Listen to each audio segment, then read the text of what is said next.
Hello mga mare, sasama nga pala ako dun sa pinagtatrabahuan ng asawa ko.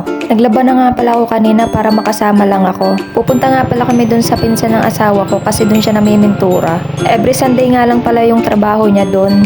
Kasi busy din siya Monday to Saturday. Inabutan na naman nga ng kamalitahan tong si Jeng Jeng. Habang nagliliha nga si Dante, nagpipintura naman yung asawa ko. Yan pala yung napiling kulay ng nagpapapintura. Bali pamangkin niya nga pala yung nagpapapintura sa kanya. Hindi ko nga alam mga mare kung anong kulay yan kasi colorblind yung mata ko eh. Medyo matatagalan nga pala yung pagtrabaho dito ng asawa ko kasi doon sa loob hindi pa tapos. Mamasilyahin pa nga pala yung sa loob mga mare. Kada Sunday nga lang pala yung trabaho dito ng asawa ko. Habang nagpipintura nga sila, itong isa nagpapapansin sa video ko. Baka daw kasi may magka-interesado sa kanya.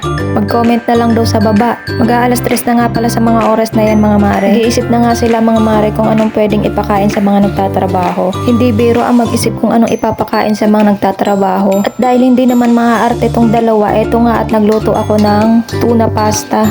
Madali nga lang pala itong lutuin mga mare. At bukod sa madali, budget friendly din nga pala to mga mare. Hindi katulad ng carbonara medyo magastos. Kung gusto nyong kumain ng pasta at medyo sakto lang yung budget nyo, pwede nyong gawin to. Medyo healthy nga pala yung sangkap nito mga mare. Hindi ko alam kung anong kalalabasan ng lasa kasi ngayon ko lang to naluto. Sabi ng Ate Carol masarap daw yan. Kasi ilang beses na silang nagluluto ng ganyan. Mangnya nyaman. Masarap? Oh. Pinagluto ikaw? Oo.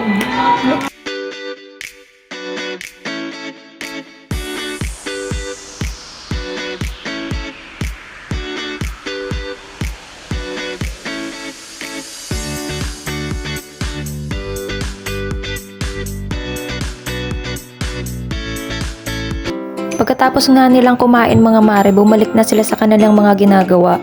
Abangan nyo na nga lang pala yung final result niyan mga mare. I-upload ko nga pala sa susunod.